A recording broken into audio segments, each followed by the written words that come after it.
Kami mengandalkan Tuhan di dalam setiap langkah kami. Tidak ada lain yang dapat kami andalkan selain Tuhan Yesus sendiri. Terima kasih untuk kasih setiamu.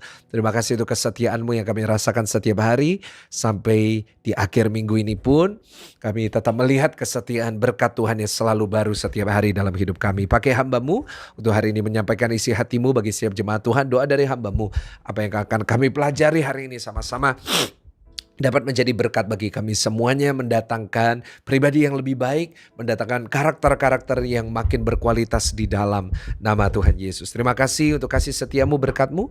Kami siap untuk mendengarkan firman Tuhan dalam nama Tuhan Yesus. Mari yang siap untuk mendengar firman Tuhan, sama-sama kita mau katakan amin, amin, amin, amin. Puji Tuhan, puji Tuhan. Selamat pagi, shalom Bapak Ibu Saudara. Kalau tidak keberatan boleh tulis di live chat. Tuhan Yesus dahsyat, Tuhan Yesus dahsyat. Puji Tuhan Bapak Ibu Saudara, selamat pagi. Senang sekali bisa menyapa saudara semuanya. Selamat datang di Doa Pagi GSJS bersama dengan saya, Pastor Michael Gunawan. Tidak kerasa kita sudah di akhir minggu dan dalam beberapa hari kita sudah memasuki kembali ibadah raya. Wah, saya gak sabar. Saudara boleh ajak teman-teman, ajak keluarga, ajak kerabat, siapapun yang saudara bisa ajak. Saudara boleh ibadah minggu besok di GSJS Pakuwon Mall, 6 kali ibadah. Seperti biasa dan saya percaya saudara semua pasti diberkati. Saya akan ada di Bali minggu besok saudara. Saya mestinya mau melanjutkan seri khotbahnya tapi saya akan lanjutkan nanti di akhir bulan. Dan saya percaya minggu besok saudara pasti diberkati. Yang di Bali pun juga wah saya gak sabar untuk ketemu dengan saudara. Karena kita akan bersama-sama beribadah di GBI Glow Fellowship Center Bapak Ibu Saudara di Bali di Sunset Road. Dan saya akan hanya melayani satu kali ibadah yaitu di jam 10 waktunya Bali Bapak Ibu Saudara. Dan saya gak sabar untuk bisa berfellowship dengan jemaat GSJS, jemaat Doa Pagi yang berada di Bali ya, puji Tuhan. Saudara, saya juga mengajak setiap saudara jangan lupa mengajak anak-anak saudara karena besok hari Sabtu ada worship night, diadakan setahun hanya 2 kali dan ini satu acara yang benar-benar luar biasa tentang worship yang saya percayakan mengubah banyak anak-anak muda. Dan karena itu ajak anak-anak saudara jam 6 Sabtu besok ini dan saya percaya pasti diberkati. Puji Tuhan Bapak Ibu Saudara. Mari kita hari ini mau belajar Lukas pasalnya ke-9. Hari ini kita akan belajar kembali dari ayatnya, mohon maaf dari ayatnya ke-51 sampai 56. Baca dengan suara yang keras, 1, 2, 3. Ketika hampir genap waktunya, Yesus diangkat ke surga, ia mengarahkan pandangannya untuk pergi ke Yerusalem. Dan ia mengirim beberapa utusan mendahului dia. Mereka itu pergi lalu masuk ke suatu desa orang Samaria untuk mempersiapkan segala sesuatu baginya. Tetapi orang-orang Samaria itu tidak mau menerima dia karena perjalanannya menuju Yerusalem. Ketika 2 muridnya yaitu Yakobus dan Yohanes melihat itu, mereka berkata, "Tuhan, apakah engkau mau supaya kami menyuruh api turun dari langit untuk membinasakan mereka?" Akan tetapi ia berpaling dan menegur mereka. Lalu mereka pergi ke desa yang lain. Yang percaya sama-sama kita katakan, amin. Wow, Bapak Ibu Saudara, kita baru saja membaca sebuah kisah yang jarang sekali dibahas di hari Minggu ya, karena itulah kelebihan doa pagi Bapak Ibu Saudara, yaitu hal-hal yang saya tidak bisa sampaikan di ibadah hari Minggu, saya bisa sampaikan di ibadah doa pagi. Kenapa? Karena hari Minggu itu setahun cuma ada 53 kalau nggak salah ya, kalau nggak salah 53 minggu. Dan tentunya 53 minggu saya nggak mungkin bisa bahas semuanya. Ya bagusnya tentang doa pagi ini adalah saya bisa mengkhotbahkan hal-hal yang mungkin hal-hal kecil yang mungkin nggak sempat dibahas. Nah saya bisa khotbahkan di doa pagi. Karena waktunya lebih banyak, seminggu 5 kali, sebulan 20, setahun bisa 240 doa pagi. Jadi kita bisa bahas 240 perikop Bapak Ibu. Dan menurut saya itu sangat bagus sekali. Dan saya berdoa ini bisa jadi hal yang saudara ikuti terus supaya kita bisa bertumbuh sama-sama. Nah, ini adalah sebuah peristiwa yang terjadi ketika murid-murid disuruh Tuhan Yesus mempersiapkan perjamuan terakhir.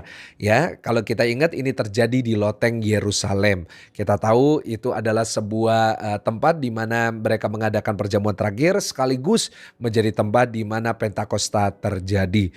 Nah, Bapak Ibu Saudara, tetapi yang banyak orang tidak tahu yang sudah kita baca di ayat ini Itu hampir terjadi di Samaria, itu hampir terjadi, di sebuah tempat, nggak disebut nama exactnya di mana, tetapi di daerahnya orang Samaria. Dan itu menurut saya merupakan satu hal yang sangat-sangat sesuai dengan misinya Tuhan Yesus, yaitu Tuhan Yesus menyelamatkan semua bangsa, yaitu bukan hanya orang Israel, tetapi Dia juga mau menyelamatkan orang-orang non-Israel, yaitu orang Samaria dan juga saudara dan saya sebagai orang Indonesia, sebagai orang Malaysia, sebagai orang Amerika, siapapun saudara yang mengikuti ibadah ini. Nah, karena itu Tuhan Yesus menyuruh murid-murid mempersiapkan perjamuan terakhir itu, mempersiapkan malam di mana Tuhan Yesus akan memberikan pesan-pesan terakhir kepada murid-muridnya di sebuah tempat di Samaria. Karena itu Tuhan Yesus suruh murid, ayo pergi dulu. Ya, siapa muridnya? Yakobus dan Yohanes yang dipercaya sama Tuhan Yesus disuruh pergi mencari. Nah, tetapi apa yang terjadi ketika sampai di Samaria? Nggak mau kasih tempat. Ya, ketika sampai di Samaria, ya ditolak. Kenapa? Karena orang Samaria ini nggak mau menjamu Yesus karena mereka mau ke Yerusalem. Kenapa? Orang Samaria ini mengalami sebuah permusuhan dengan Yerusalem, dengan orang Israel. Sebab itu orang-orang Samaria ini kehilangan kesempatan untuk menerima Tuhan Yesus. Sebab itu hari ini kita mau belajar dari kesalahan orang Samaria. Ya, kesalahan mereka menolak Tuhan Yesus, akhirnya mereka kehilangan kesempatan. Seharusnya Pentakosta bisa terjadi, Pentakosta bisa dimulai itu di Samaria. Ya, semestinya mereka bisa dikenal sebagai tempat di mana Tuhan Yesus mengadakan perjamuan terakhir. Seandainya nih orang Samaria waktu itu menerima Tuhan Yesus makan perjamuan terakhir di Samaria, hari ini kalau orang Indonesia pergi ke Israel, mereka akan mengunjungi Samaria. Tapi sayangnya hari-hari ini kita semuanya kalau mau lihat loteng Yerusalem ya harus ke Yerusalem. Ya, kenapa? Karena Tuhan Yesus makannya di situ. Nah, bukan di Samaria. Wah, seandainya ya kalau orang-orang Samaria ini menerima Tuhan Yesus, wah mungkin sekarang keturunan mereka yang berada di tahun 2025 mereka enak. Kenapa? Karena orang Indonesia kalau pergi ke Israel itu menguntungkan sekali. Kenapa? Beli oleh-olehnya banyak banget saudara ya. Kita akan berangkat lagi tahun depan, bulannya akan segera kita umumkan. Saya tahu banyak jemaat tanya, Pastor kapan GZS berangkat lagi? Jangan khawatir, pasti berangkat lagi. Tetapi tanggalnya, bulannya akan segera kami umumkan ya. Nggak bisa kami umumkan sekarang karena ya kita juga harus melihat keadaan juga. Pokoknya selama aman kita berangkat.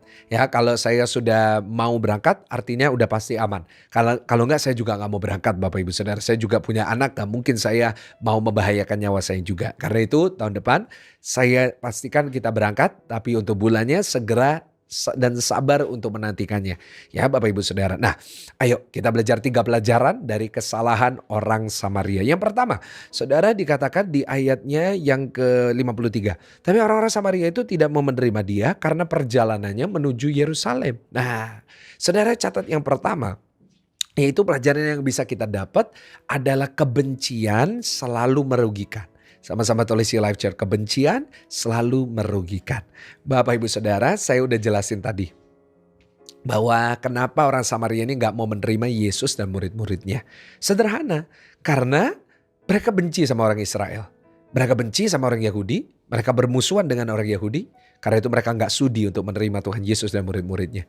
Bahkan mereka gak mau menerima, kenapa? Mereka mau ke Yerusalem, mereka gak suka banget sama Yerusalem. Saudara lihat.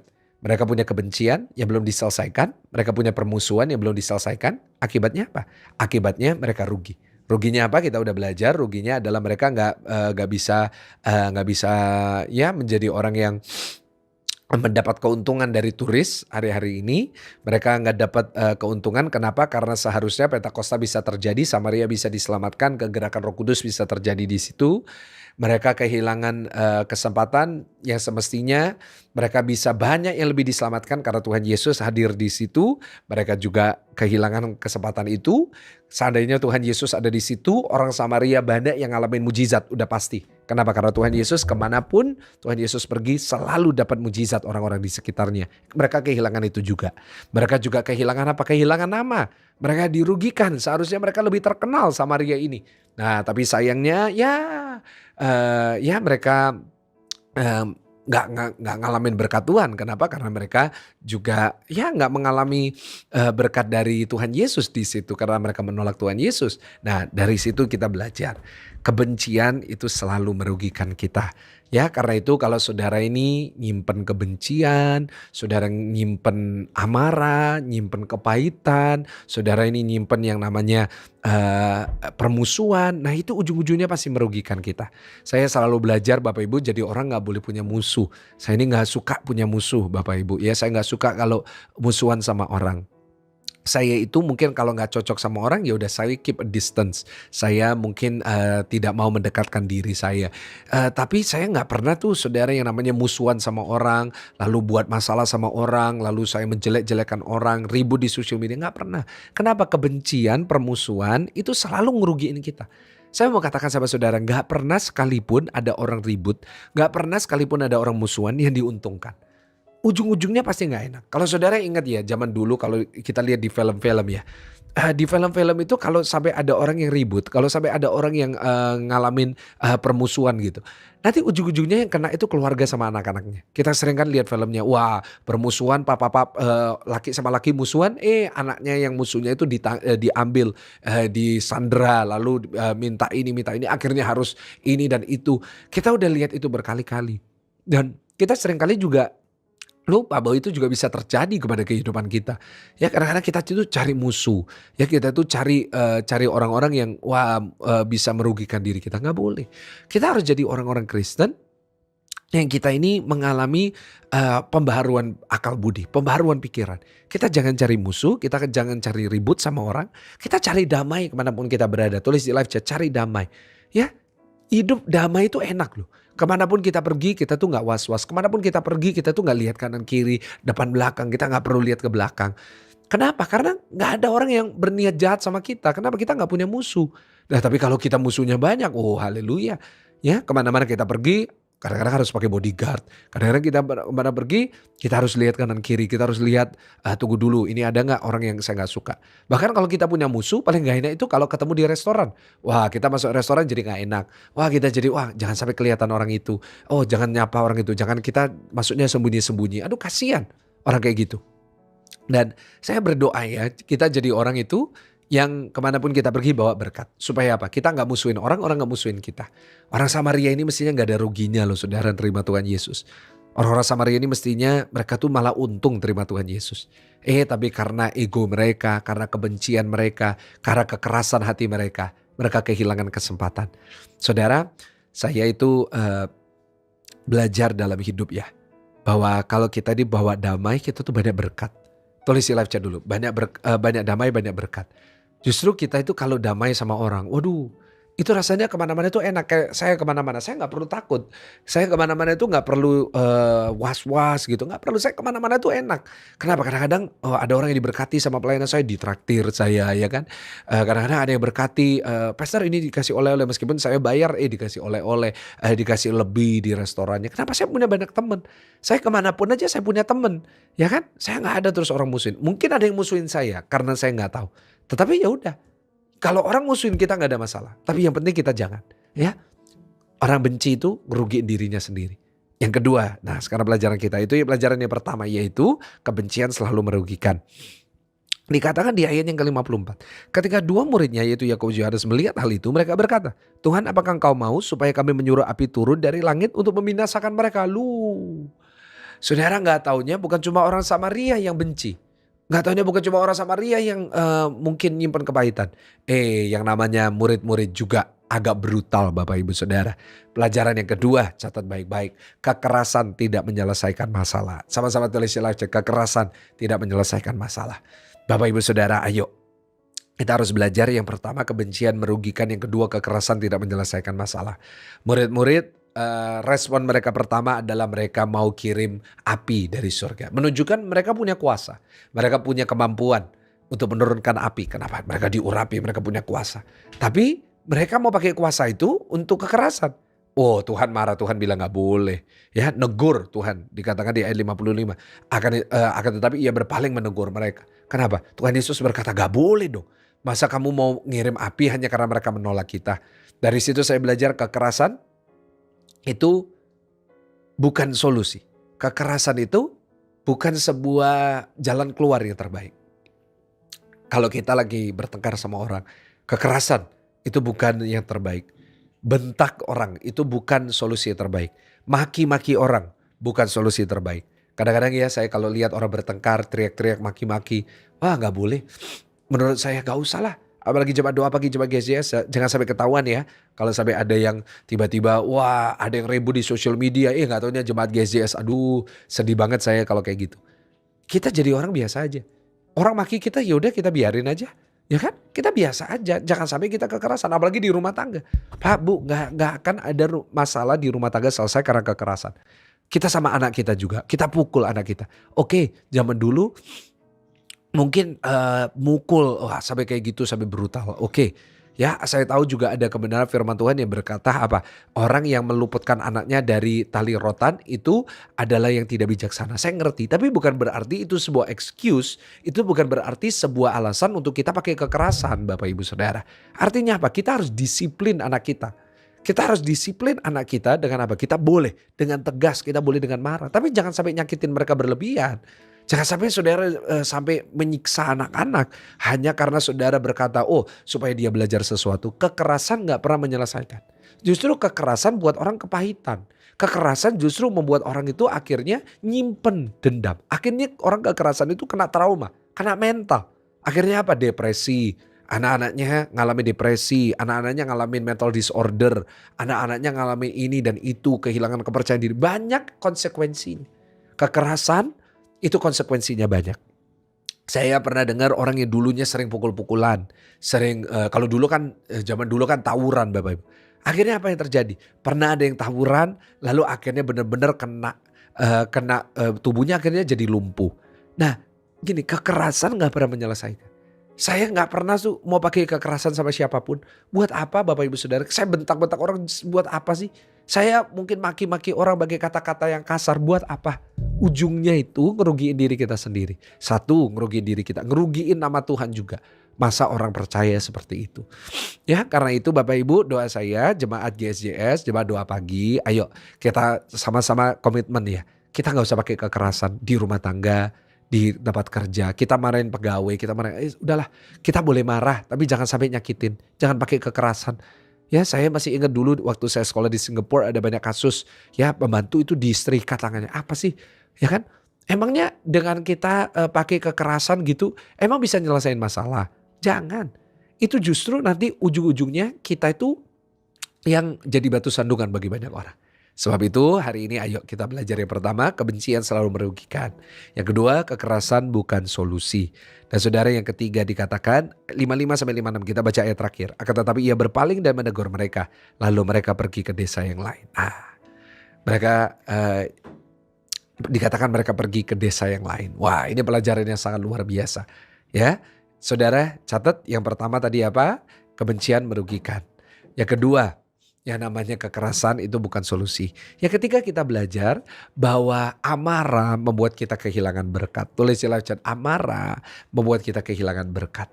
Saudara murid-murid ini marah. Ya, yang namanya orang Samaria ini marah karena ada orang-orang Yerusalem mau datang. Di dalam kisah ini itu tema besarnya mereka itu saling marah.